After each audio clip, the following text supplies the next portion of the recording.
ಜನಕ್ಕೆ ಇದುವರೆಗೂ ನಾವು ಫ್ರೀಯಾಗಿ ಕೂಡ ಹೇಳ್ಕೊಟ್ಟಿದ್ದೀವಿ, ಫ್ರೀಯಾಗಿ ಕೋರ್ಸಸ್ ಎಲ್ಲ ಮಾಡಿದ್ದೀವಿ. Throughout Karnataka north to south ತನಕ ನನಗೆ 10,000+ ಕ್ಲೈಂಟ್ಸ್ ಇದ್ದಾರೆ ಅಂತೇಳಿ ಲಾಸ್ಟ್ ಇಯರ್ ಸಾಧಕ ಆ್ಯಂಡ್ ಅದ್ರ ಜೊತೆಗೆ ಲೈಫಲ್ಲಿ ಒಂದು ಸ್ಪಾರ್ಕ್ ಅನ್ನೋದಿರುತ್ತೆ ಪ್ರತಿಯೊಬ್ಬರು. ಏನಂದರೆ ಪ್ರತಿಯೊಬ್ಬರು ಹುಟ್ಟಿಗೂ ಒಂದು ಕಾರಣ ಅನ್ನೋದಿರುತ್ತೆ. ದಟ್ ಈಸ್ ಅದೇ ಅವಾಗ ಅನುಮಾನ ಹೇಳೋದಿಲ್ಲ, ಪರ್ಪಸ್ ಆಫ್ ಲೈಫ್. ನಮ್ಮ ಲೈಫಲ್ಲಿ ನಮ್ಮ ಪರ್ಪಸ್ ನಾವು ಹುಡುಕೊಳ್ದರೆ ನಮ್ಮ ಲೈಫ್ ಸಾರ್ಥಕತೆ ಕಂಪ್ಲೀಟ್ ಅನಿಸಲ್ಲ.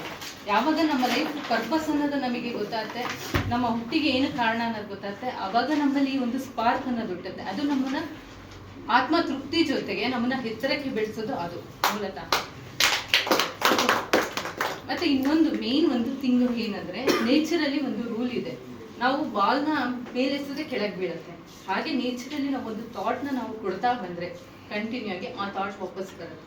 ನೇಚರ್ಗೆ ನಾವು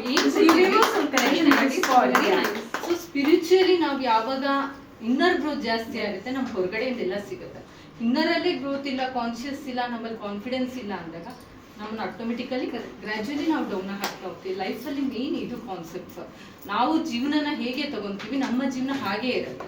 ನಾನು ನನ್ನ ಜೀವನ ಈ ಬಾಕ್ಸ್ ಒಳಗಡೆ ಮಾತ್ರ ನನ್ನ ಲೈಫ್ನ ನಾನು ಸೀಮಿತ ಮಾಡ್ಕೊಂಡ್ರೆ ಜಸ್ಟ್ ನಾನು ಅಷ್ಟಕ್ಕೆ ಮಾತ್ರ ಇರ್ತೀನಿ. ಬಟ್ ಅದನ್ನ ಬಿಟ್ಟು ನನಗೆ ಪ್ರಪಂಚ ಕಾಣಿಸಲ್ಲ.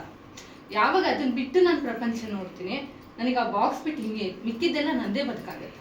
That is life actually.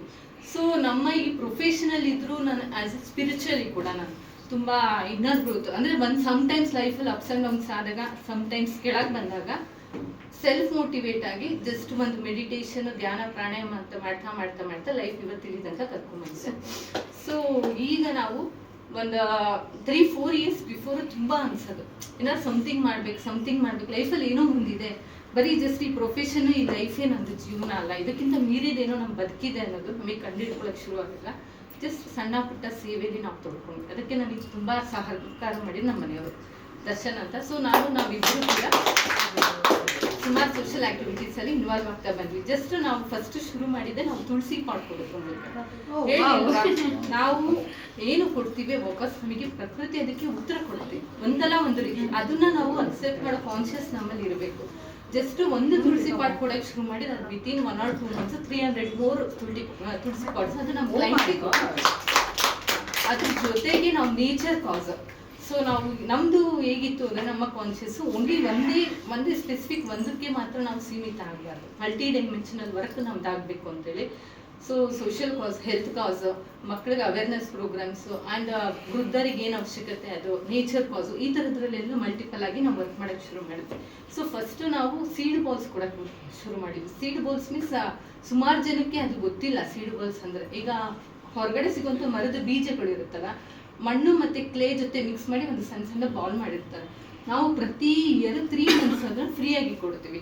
ನಮಗೆ ಬೇರೆ year 3000+ seed balls throughout Karnataka ಅದರಲ್ಲಿ ಹೊರಗಡೆ ಕೂಡ ಹೋಗೋಕ್ಕೆ ಶುರುವಾಯಿತು. ಅಂದರೆ ನಾವು ಫ್ರೀಯಾಗಿ ಕೊಡ್ತಾ ಇದ್ದೀವಿ. ಜಸ್ಟ್ ಅದು ಒಂದೊಂದು ಸೀಡ್ ಬಾಲು ಕೂಡ ಲ್ಯಾಬೊರೇಟರಿ ಟೆಸ್ಟೆಡ್ ಆಗಿದೆ. ಜಸ್ಟ್ ನಾವು ಟ್ರಾವೆಲ್ ಮಾಡ್ಬೇಕಾದ್ರೆ ಜಸ್ಟ್ ಥ್ರೋ ಮಾಡಿದ್ರೆ ಸಾಕು, ಮಳೆ ಹನಿಗೆ ಮೊಳಕೆ ಹೊಡೆದು ಗಿಡ ಆಗಿ ಮರ ಆಗಿ ಬೆಳೆಯುತ್ತೆ. ಸೊ ಇದರಿಂದ ನೇಚರ್ ಅವೇರ್ನೆಸ್ ಜಾಸ್ತಿ ಆಯಿತು. ಸೊ ತುಂಬ ಜನ ಇದು ರೆಕಗ್ನೈಸ್ ಮಾಡೋಕ್ಕೆ ಇದು ನಾನು ಏನು ಹೇಳ್ತೀನಿ, ಈ ಸೀಡ್ ಬಾಲ್ಸ್ ಈಗ ಟ್ರೆಂಡ್ ಏನಂದರೆ, if you go to any function, birthday function, ಮದುವೆ ಅಂತ ಆದರೆ ಅದ್ರ ತೆಂಗಿನಕಾಯಿ ಏನು ಇಡ್ತಾರೆ ಅದ್ರ ಜೊತೆಗೆ ಇದನ್ನು ಇಡ್ತಿದ್ದಾರೆ. I got to my home, I was like surprise, ಹೀಗೂ ಮಾಡ್ತಾರೆ ಜನ ಅಂತ. I think very good thought. But ಇನ್ನೊಂದು ಏನಂದ್ರೆ, ನಾವು ತುಂಬ ಆಸ್ ಎ ಸ್ಪಿರಿಚುವಲ್ ಇದ್ದಾಗ ನಮ್ಗೆ ಎನರ್ಜಿ ಲೆವೆಲ್ಸ್ ಬಗ್ಗೆ ಎಲ್ಲ ಗೊತ್ತಾಗ್ಬಿಡತ್ತೆ. ನಾವು ಯಾವಾಗ ಪ್ರಕೃತಿಗೆ ಒಳ್ಳೇದು ಮಾಡ್ತಾ ಹೋಗ್ತೀವಿ, ಆಟೋಮೆಟಿಕಲಿ ಗೊತ್ತಿದ್ದಲ್ಲಿ ಪ್ರಕೃತಿ ನಮ್ಗೆ ಇಂಡೈರೆಕ್ಟ್ ಆಗಿ ಸಪೋರ್ಟ್ ಮಾಡುತ್ತೆ.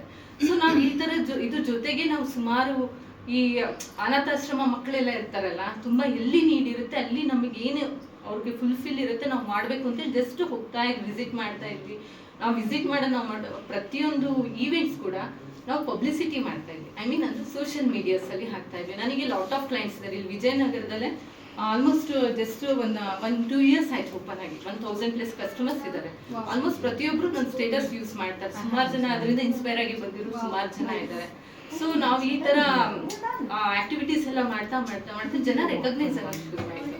ಇದ್ರ ಜೊತೆಗೆ ಸುಮಾರು ಫ್ರೀ ಹೆಲ್ತ್ ಕ್ಯಾಂಪ್ಸ್ ಎಲ್ಲ ಮಾಡಿಸಿದ್ವಿ. ಸುಮಾರು ಒಳ್ಳೊಳ್ಳೆ ರೆಪ್ಯೂಟೆಡ್ ಹಾಸ್ಪಿಟ್ಲಿಂದ ಎಲ್ಲ ಬಂದಿದ್ರು ಡಾಕ್ಟರ್ಸ್. ಸುಮಾರು ಪಬ್ಲಿಕ್ ಇವೆಂಟ್ಸ್ ಎಲ್ಲ, ಹೆಲ್ತ್ ಅವೇರ್ನೆಸ್ ಪ್ರೋಗ್ರಾಮ್ಸ್ ಎಲ್ಲ ಮಾಡಿದ್ವಿ. ಸೊ ಇದನ್ನೆಲ್ಲ ನೋಡಿ ಜನ ತಾವಾಗೆ ಇನ್ಸ್ಪೈರ್ ಆಗಿ ಬಂದು ನಮ್ಮದು ಒಂದು ಟೀಮ್ ಅಂತ ಆಯಿತು. ಆ ಟೀಮನ್ನ ಇವಾಗ ನಾವು ನಯತಿ ಸೇವಾ ಸಮಿತಿ ಅಂತ ಹೇಳಿ ನಾವೊಂದು ಟ್ರಸ್ಟ್ ತರ ಮಾಡ್ಕೊಂಡಿದ್ವಿ. Nayati means to lead to conduct ಅಂತ. ಸೊ ಆ ಒಂದು ಹೆಸರು ಮೇಲೆ ಒಂದು ಅದ್ರ ಜೊತೆಗೆ ಜನಕ್ಕೆ ಸ್ಪಿರಿಚುವಲ್ ಅವೇರ್ನೆಸ್ ಕೊಡಬೇಕು ಅಂದ್ಬಿಟ್ಟು ರಾಯರ ಫೋಟೋ ಪ್ರತಿ ಮಂಗಳವಾರ ಗುರುವಾರ ಹಂಚ್ತೀವಿ. ಇದುವರೆಗೂ 4000+ ಫೋಟೋಸ್ ಡಿಸ್ಟ್ರಿಬ್ಯೂಟ್ ಮಾಡಿದ್ದೀವಿ. ಅಂಡ್ ರಾಮನ ಫೋಟೋಸ್ ಕೂಡ 250+ ಆಗಿದೆ, ಹನುಮಂತಂದು 250 ಆಗಿದೆ. ಸೊ ಈಗ ಏನಂದ್ರೆ ಈಗಿನ ಪ್ರೆಸೆಂಟ್ ಜಸ್ಟ್ ಹಾಗೆ ಜನರಲ್ ಆಗಿ ಥಿಂಕ್ ಮಾಡಿ ತುಂಬಾ ಜನದಲ್ಲಿ ಅವೇರ್ನೆಸ್ ಜಾಸ್ತಿ ಆಗ್ತಿದೆ, ಎಸ್ಪೆಷಲಿ ಸ್ಪಿರಿಚುವಲ್ ಅವೇರ್ನೆಸ್ ಮತ್ತೆ ನಾಲೆಡ್ಜ್ ತುಂಬಾ ಜಾಸ್ತಿ ಆಗ್ತದೆ. ಯಾಕೆಂದ್ರೆ ಈಗ ಅದು ನೀಡಿದೆ. ಯಾಕೆಂದ್ರೆ ನಮ್ಮಲ್ಲಿ ತುಂಬಾ ಮೊಬೈಲ್ಸ್ ಮತ್ತೆ ಡಿಜಿಟಲ್ ಎಲ್ಲ ಜಾಸ್ತಿ ಆಗ್ತಾ, ತಂತ್ರಜ್ಞಾನ ಜಾಸ್ತಿ ಆಗ್ತಾ ಆಧುನೀಕರಣ ಜಾಸ್ತಿ ಆಗ್ತಾ ಮೌಲ್ಯಗಳು ಹೆಚ್ಚಾಗ್ತಿದೆ, ಸಡನ್ ಆಗಿ ಗ್ರಾಜುಯಲಿ ಕಮ್ಮಿ. ಸೊ ಮಕ್ಕಳಲ್ಲಿ ಅದು ಅವೇರ್ನೆಸ್ ಕಡಿಮೆ. ಸೊ ನಮ್ದು ಕಾನ್ಸೆಪ್ಟ್ ಕೂಡ ಇದೆ, ಸ್ಪ್ರೆಡ್ ಮಾಡಬೇಕು. ನನಗೆ ಗೊತ್ತಿರೋದು ನಾನು ಹೇಳಿದ್ರೆ ನಂದು ವಿಸ್ತಾರ ಆಗುತ್ತೆ, ನನ್ನ ಜ್ಞಾನ ವಿಸ್ತಾರ ಆಗತ್ತಲ್ವಾ. ಸೊ ಸ್ಪ್ರೆಡ್ ಮಾಡ್ತಾ ಬರಬೇಕು. ಅಂಡ್ ಮೋರೋವರ್ ಮೇಡಮ್ ಹೇಳಿದ ಇನ್ಶೂರೆನ್ಸ್ ಅವೇರ್ನೆಸ್ ಯಾರಿಗೂ ತುಂಬಾ ಜನಕ್ಕಿಲ್ಲ. ತುಂಬಾ ಜನಕ್ಕೆ ಅದ್ರ ಅವೇರ್ನೆಸ್ ಇಲ್ದರೆ ಇನ್ಶೂರೆನ್ಸ್ ಕಾಲ್ ಮಾಡ್ತಾರೆ ಅಂದ್ರೆ ಸ್ವಿಚ್ ಆಫ್ ಇಲ್ಲ ಕಟ್ ಇಲ್ಲ, ಅವರು ಮನೆಗೆ ಬರ್ತಾರೆ ಅಂದ್ರೆ ಹೊರಗಡೆ ಇದೀವಿ ಅಂತಾರೆ. ಸುಮಾರು ಕೇಸಸ್ ನಾನು ನೋಡಿದ್ದೀನಿ. ಆಕ್ಚುಲಿ ನಾವು ಕೂಡ ಒಂದು ಟೈಮಲ್ಲಿ ಹಾಗೆ ಮಾಡಿದ್ವಿ. ಬಟ್ ಅದ್ರ ಬಗ್ಗೆ ನಾಲೆಡ್ಜ್ ತಿಳ್ಕೊಂಡು ಅದ್ರದ್ದು ಅವೇರ್ನೆಸ್ ಕೊಟ್ಟು ನಮ್ಮ ಲೈಫ್ನ ನಾವು ಪ್ರೊಟೆಕ್ಟ್ ಮಾಡೋದಲ್ಲದೆ ನಮ್ಮ ಫ್ಯಾಮಿಲಿ ಲೈಫ್ನ ಪ್ರೊಟೆಕ್ಟ್ ಮಾಡೋದು ವೆರಿ ಇಂಪಾರ್ಟೆಂಟ್. ಸೊ ಅದಕ್ಕೆ ನಮ್ಮ ಕಡೆಯಿಂದ ಏನು ಬೇಕೋ ನಾವು ಹೆಲ್ಪ್ ಮಾಡಿ. ಥ್ಯಾಂಕ್ ಯು ಮ್ಯಾಮ್, ಥ್ಯಾಂಕ್ಸ್ ಎಲ್ಲ. ಅಂಡ್ ನೆಕ್ಸ್ಟ್ ನಮ್ಮ ಒಂದು ನಯತಿ ಸೇವಾ ಸಮಿತಿಲಿ ಆಕ್ಚುಲಿ ವುಮೆನ್ ಎಂಟರ್ಪ್ರಿನರ್ಸ್ ಒಂದು ಪ್ರೋಗ್ರಾಮ್ಸ್ ಮಾಡಬೇಕು ಅನ್ನೋದಿದೆ. ಮತ್ತೆ ವುಮೆನ್ ರಿಲೇಟೆಡ್ ತುಂಬಾ ಮನೇಲಿರುವಂಥ ಮಹಿಳೆಯರಿಗೂ ಸೇರಿಸಿ ಏನಾದ್ರು ಒಂದು ಕೈಗಾರಿಕೆ ಸ್ಮಾಲ್ ಸ್ಕೇಲ್ ಇಂಡಸ್ಟ್ರಿ ತರ ಎಲ್ಲ ಸುಮಾರು ಹಲವಾರು ಪ್ಲಾನ್ಸ್ ಎಲ್ಲ ಇಟ್ಕೊಂಡಿದೀವಿ. ಸೊ ಅದ್ರ ಜೊತೆ ಮಾಡೋಣ ಅಂತ ಅನ್ಕೊಂಡಿದ್ವಿ. Thank you so much. I think ಇದೊಂದು ವಿಷಯದಲ್ಲಿ ನಮ್ಮನ್ನು ಇನ್ವಾಲ್ವ್ ಮಾಡ್ಕೊಳ್ಳಿ. ಯಾಕಂದ್ರೆ ಐ ವಾಸ್ ಜಸ್ಟ್ ಟೆಲ್ಲಿಂಗ್, ನನ್ನ ಆಂಬಿಷನ್ ಏನಂದ್ರೆ ಈ ವಿಜಯನಗರದಲ್ಲಿರುವಂತ ಎಲ್ಲ ಹೌಸ್ ವೈಫು ಸ್ಕೂಲ್ ಅವರ್ಸ್ ಅಲ್ಲಿ ಮನೇಲಿ ಇರಬಾರ್ದು. ಹೌದು, ಸ್ಕೂಲ್ ಅವರ್ಸ್ ಆಫೀಸಿಗೆ ಬನ್ನಿ. ನಾನು ಏನೂ ಕೇಳ್ತಿಲ್ಲ, 11 to 2 o'clock ನಮ್ಮ ಆಫೀಸಿಗೆ ಬನ್ನಿ, 1 hour 2 hours ಸ್ಪೆಂಡ್ ಮಾಡಿ ಹೋಗಿ, ಆಮೇಲೆ ಮಕ್ಕಳು ಬರೋಷ್ಟೊತ್ತಿಗೆ ಮನೆಗೆ ಹೋಗಿ. ಬಟ್ ಫೈನಾನ್ಷಿಯಲಿ ಇಂಡಿಪೆಂಡೆಂಟ್ ಆಗಿ. It is my goal. Female financial independence is so very important today. It is the first priority ಆಗಬೇಕು ನಮ್ಮ ಸಮಾಜದಲ್ಲಿ. ಯಾವ ಹೆಣ್ಮಕ್ಳು ಒಳಗಡೆ ಕೂತ್ಕೊಳ್ಳೋ ಕಾಲ ಅಲ್ಲ. ಕರೆಕ್ಟ್.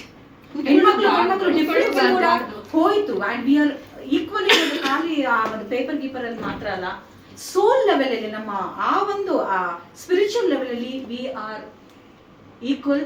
ಅಂಡ್ ನಾವು ಅವ್ರಿಗಿಂತ ನಿಜ ಹೇಳಬೇಕು ಅಂದ್ರೆ ಸ್ವಲ್ಪ ನಾವು ಚೂರ್ ಎಫರ್ಟ್ ಹಾಕಿದ್ರೆ we can achieve anything and everything a man does.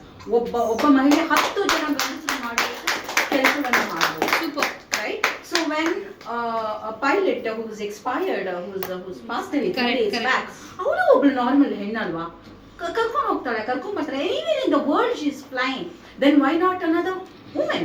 So she is also a normal human being, we are also a normal human being. Then yaake astronaut Sunita ma'am, yeah, see, she was in the space. And recently she has given a podcast interview for many channels. She says human beings are good. So ಇಲ್ಲಿ ನಮ್ಮಲ್ಲಿ ಯಾರು ಬ್ಯಾಡ್ ಇಲ್ಲ. ಯಾರ್ಯಾರ ಬಗ್ಗೆ ಮಾತಾಡ್ಕೊತಾರೆ ಅವ್ರನ್ನೆಲ್ಲ ಮರ್ತು ಬಿಡಿ, ಅವರಲ್ಲೇ ಇರ್ತಾರೆ ಮಾತಾಡ್ಕೊಳ್ಳೋರು. ನಾವೆಲ್ಲಿ ಹೋಗ್ಬೇಕು ಅಲ್ಲಿಗೆ ಹೋಗ್ತಾರೆ ಇರಬೇಕು. Look at her age and she said one word, I remember in one of the thing, God has given me this opportunity to do. At that age, brilliant. Ma'am, she is seen out of this planet. That's why she is connected to the spiritual directly.